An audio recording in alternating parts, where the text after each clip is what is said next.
Good morning, my dear friends and my dear students. Today we are going to talk about an important topic which we have dealt already in the first lesson, forms of government and democracy. But here we are going to talk a little more detail about it. That's what the topic of today's session, forms of government. In our session, it's the Civics Unit 4. What are we going to see in these particular forms of government? The first one we are going to see just a little bit about what is the meaning of government. And in that we are going to talk a detail about the types of forms of government. Because earlier we talked about different types of governments. Here we are going to talk about only the four major types. We can talk about the types of constitution, or we can also say about the types of government, forms of government. So what are these types are? Unitary, federal, parliament and presidential. So these are the four types of, we can say as the forms of government, or we can also call it as the forms of or the types of constitution. So based on that, what are the advantages and what are the disadvantages, merits and demerits of them? And a little bit comparison between the parliamentary form of government and the presidential form of government. So this a framework of today's session, forms of government. The first one to talk about what are we going to gain in this lesson is to understand these particular forms of government. And when we see all these differences, we will understand what type of government we are ruled by. Yes, my dear friends, the government is a main agency of the state. It comprises of several members belonging to the political and administrative divisions, bodies or wings.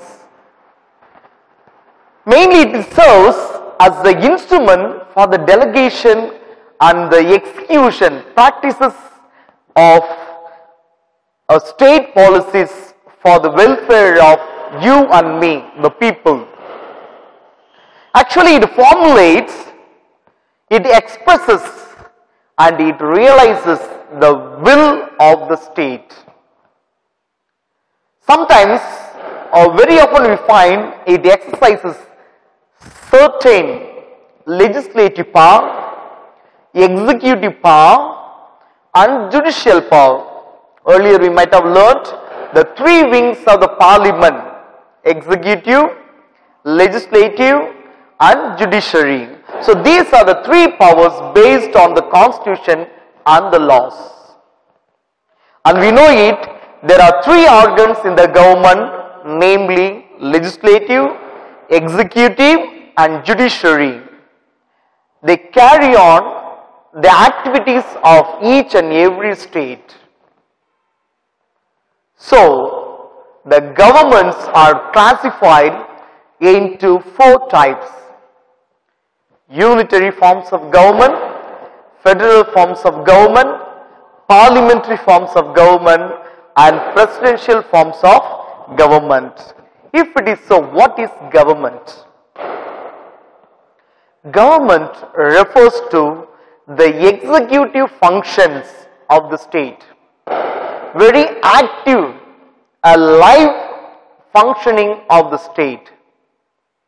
It has an authority to make or enforce law applicable to the civil, corporate, religious as well as academic or other types of groups. So this is what a government means.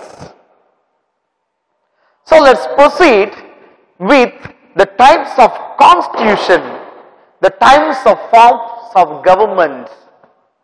The first one, let us start with the unitary forms of government. The unitary system of government or the unitary state is a sovereign state which is governed as a single entity, whereas the central government is supreme and the administrative divisions exercises only the powers that the central government has delegated to them. So the supreme is central government, the state governments are under the central government. Whatever the state government tries to execute, the state government does it. So that's what they say. The administrative divisions are executed by the state government. For example, England, France, Japan and Sri Lanka are the best examples where we have these types of unitary forms of government. When you talk about these unitary forms of government, it is derived from the Old English, the word governor, which is derived from the Latin term governor. What is the meaning of governor in Latin to English is to direct, to rule, to guide someone, to govern. So these are the meaning for governor. From this Latin word we get the term governor. In this unitary form of government, all the authorities and the power is vested in a single center, whereas we will see in the next one, the federal form of government, authority and the power is distributed between the center and the constituent units, different types of units under the center. Even in a unitary form, there might be a lot of decentralized of the authority which are not concentrated or centered on authority, but we cannot claim it is as a federal system. So we might see some similarities between unitary and federal, but they are not same, but they are different. That's a concept we are deriving here. So when it comes what is the thing which makes a particular type of government as a unitary? The first feature, strong center. The central, which is a government supposed to be strong and powerful, which has the control over all the other state territories. That is the first feature. The second one, it has a single constitution, which is also very, it is a little bit of flexible adjustment according to the situation or the livelihood of the people. It is unequal representation of the state. You cannot expect each and every state is equal in all the aspects. They are unequal. When you talk about a major, the feature is emergency provinces. The emergency provisions are very, very important aspect in this unitary form of government. Here it is only a single citizenship. If you are belonging to particular these types of unitary form of government, we have only single citizenship. This unitary form of government is a single integrated judiciary. There is no division among everything, depends upon a particular or single judiciary. It has a feature of all India services.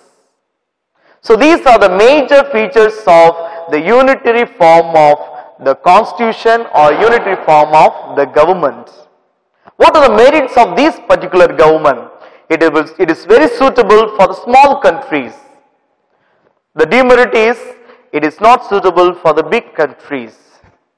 When you talk about the merits, there is no conflict of authority and among the responsibilities.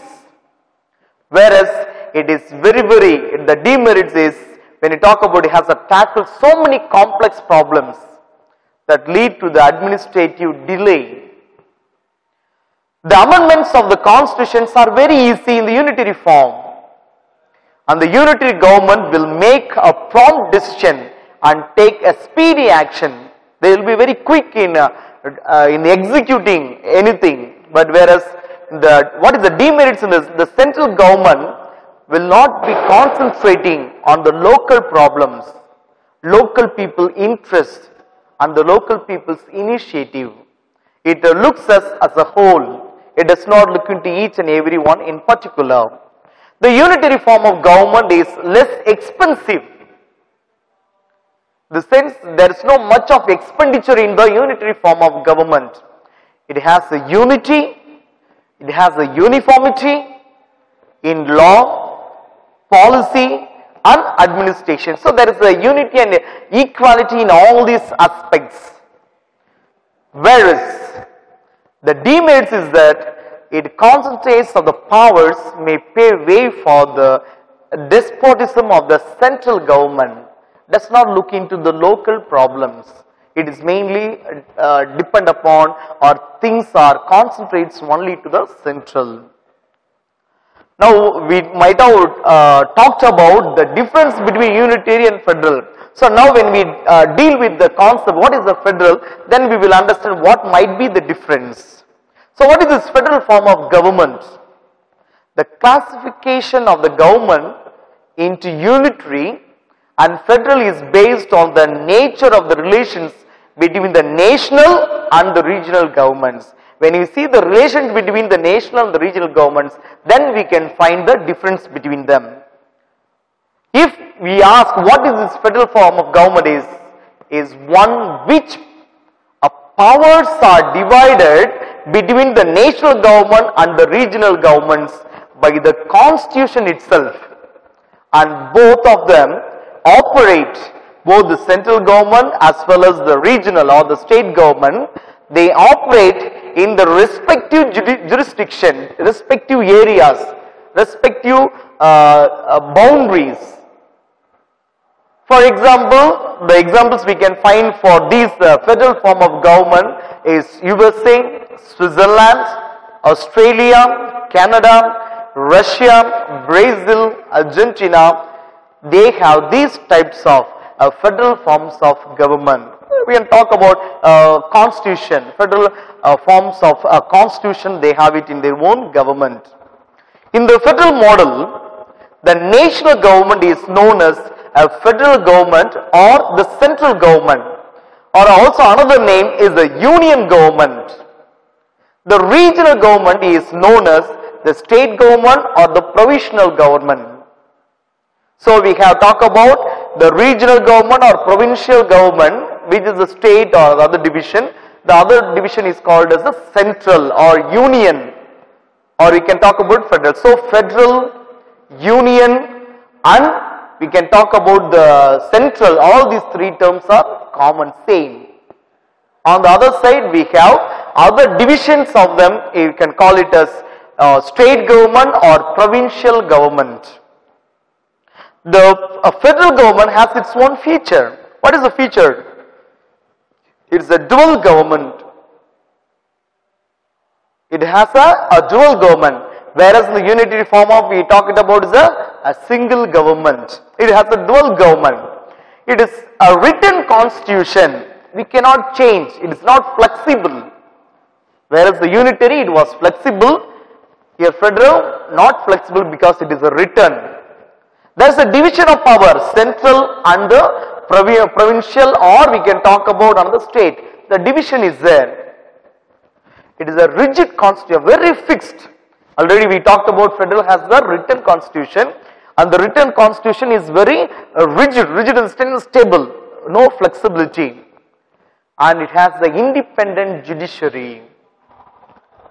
It is a bicameralism. Two types of system functioning within that. The supremacy of the constitution. The constitution is the supreme law of the land. So constitution is everything.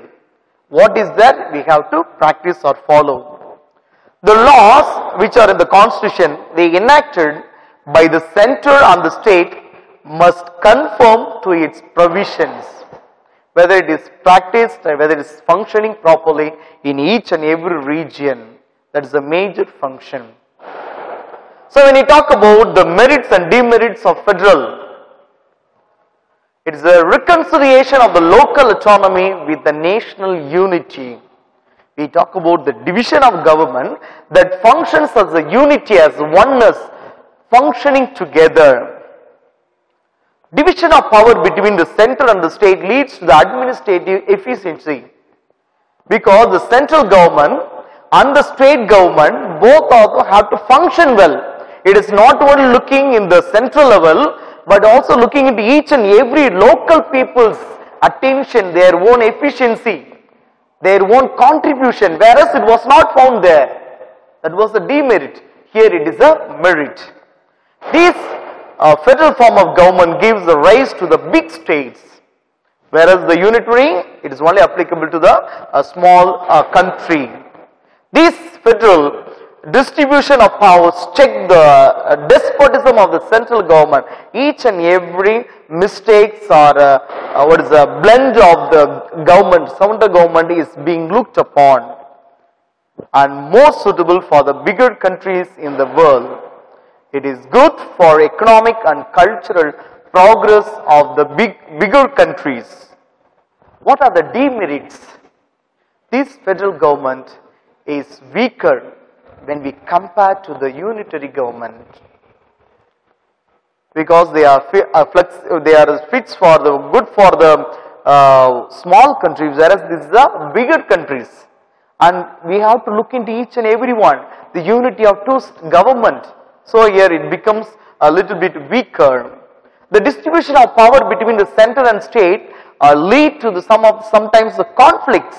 That is a demerit. So there is supposed to be a unity, but still there remains a conflict between the central government and the state government.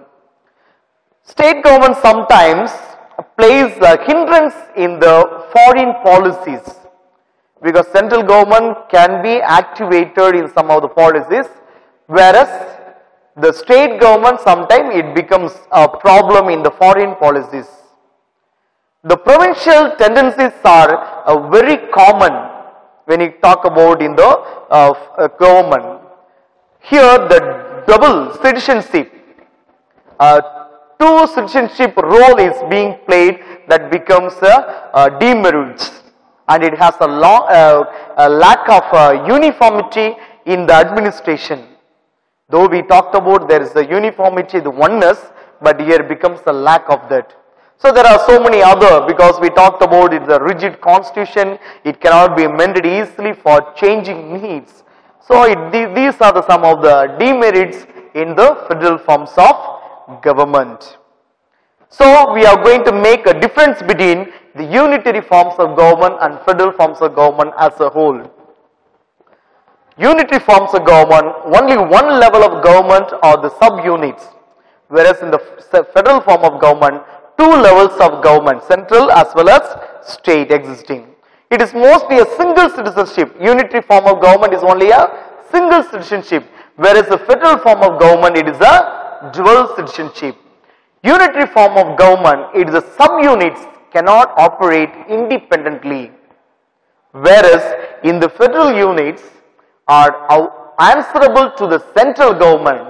The state government supposed to answer, or the central government supposed to answer to the state government why they are doing what they are doing. So that is very, very important. In the unitary form of government, no divisions of power, whereas in the federal forms of government there is a divisions of power. In the unitary form of government, it is a centralization of power, whereas in the federal form of government, it is a decentralized form of power. So these are the differences between the unitary and federal. Now let us proceed with the third one, a parliamentary form of government. Modern democratic governments are classified into parliamentary and presidential on the basis of the nature of relationship between the executive members and the legislative organs of the government. So this is what makes the difference between parliamentary and presidential. The parliamentary system of government is the one which executive is responsible to the legislature for its policies and acts. The parliamentary form of government is also known as a cabinet government or responsible government or Westminster's model of government, and it is very prevalent in the very famous countries like Britain, Japan, Canada and India and various among other countries.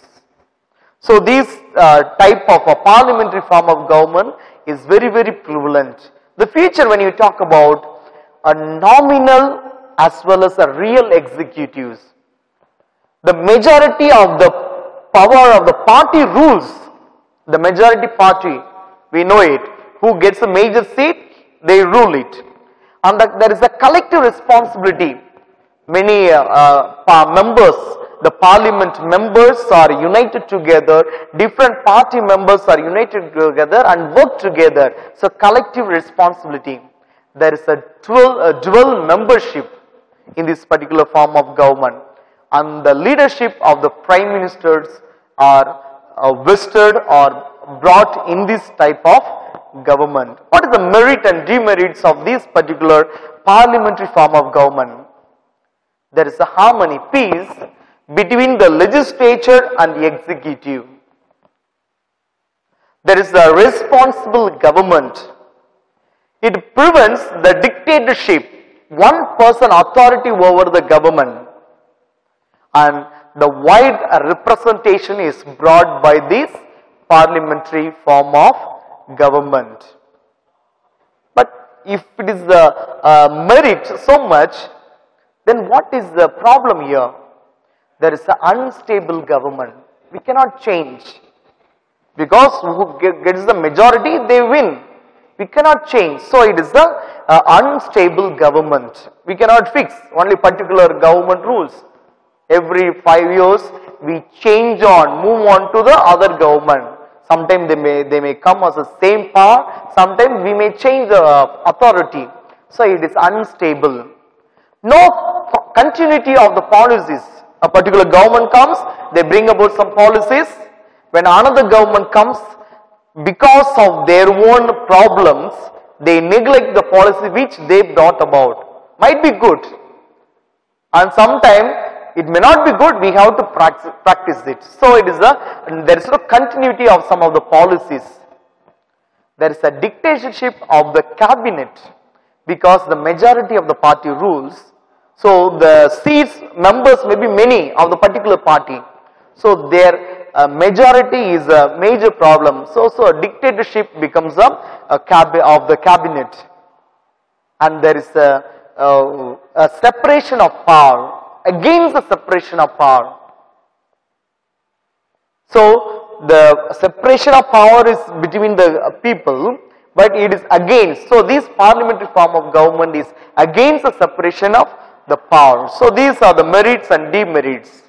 So the second one, when you talk about the presidential form of government, already we talked when we saw the parliamentary form, what is the difference between parliament and the presidential form. The presidential form of government is also known as a non-parliamentary or the fixed executive system of government, and basically it is being built on the principle of the separation of the power, and it is very prevalent in USA, Brazil, Russia and Sri Lanka and some of the other countries. So some major countries follow these types of presidential form of government. At present we witness the presidential election in USA. And what are the features of this presidential form of government? A very important and the basic is the president as the head of the state. Might be dictators, might be a unitary, might be a federal. So it is a mixture of the president as the head of the state, and he occupies the ceremonial position, a highest position among all. The president is elected by an electoral college. You might have learnt about what is an electoral college, which is a fixed tenure for nearly 4 years. So for 4 years he is being elected by the electoral college. This president governs with the help of a particular cabinet, particular ministers appointed, or the smaller body which is called as the kitchen cabinet. When you talk about kitchen cabinet, we have to remember transport ministers, food ministers. So particular ministers are combined together as a small unit. So they are called as the kitchen cabinet. It is vested in 3 independent organs of the government. So when you talk about this presidential form of government, it is rests upon 3 organs, that is legislative, executive and judiciary. Mostly these 3 wings are in all the forms of government. And when you talk about this presidential form of government, it is very, very democratic. That is the major merits of this. Each and every people can protest, they can expose their opinion and they can voice. So that is that it is a democratic. And the effective control by the president. President has the full control over the whole of the government. And it facilitates decision making. A strong decision making. And it is a type of a state government. So these are the merits of the presidential form of government. What can be the demerits? It can degenerate into dictatorship, because it's the one person and below him a cabinet of ministers. So what he says can be accepted by the members because of the authority, and they can execute throughout the particular state or the country. So it can become a dictatorship. A strained relation between the executive and the legislature. So there is a huge block or hindrance between legislator and executives. And the lack of harmony between the legislature and the executive. So when you talk about a strained relationship, and there is no peace and harmony among these 2 types of wings. Among the 2 wings do not have a proper relation or peace and harmony. So we talked about all these 4 types of forms of government, or the forms of constitution. Now we are going to talk about what is the difference between parliamentary form of government and presidential form of government. The presidential form of government is directly elected by the people, whereas the parliamentary form of government, prime minister is from the majority party. In the presidential form of government, president is the supreme, highest power. In the parliamentary form of government, central legislature is the supreme, not the president or the prime minister. So it is a central legislature is the supreme. In the presidential form of government, the separation of powers are there. There is a separation of powers. Whereas in the parliamentary form of government, there is an absence of separation of powers, centralization. It lacks the separation of powers. In the presidential form of government, it is the independent branches. It is the independent branches. Whereas the parliamentary form of government, it is the independent branches with overlapping functions are there. And in the presidential form of government, the president is the head of the state. And in the parliamentary form of government, the president is the head of the state. When you talk about our one, head of the government also is the president in the presidential form of government. Whereas in the government, so slight change, in between when you talk about head of the government. In the presidential form of government, it is the individual leadership. The president is the head and the individual leader, whereas in the parliamentary form of government, it is a collective leadership, is a collective leader of different party members. In the presidential form of government, it is not accountable to the Congress. Congress means the people.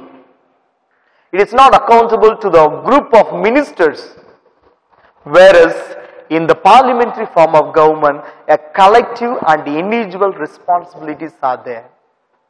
Yes, my dear friends, at present we are living in the different situation of this political authority of the power of the government. We need to understand. Only then we will be able to understand how we are being ruled, how we need to improve in our country, how we need to develop our country as a political power. Or we can also suggest which form of government is useful, is best for our country. It is up to you and me. And let's learn more and more in detail and understand. Thank you.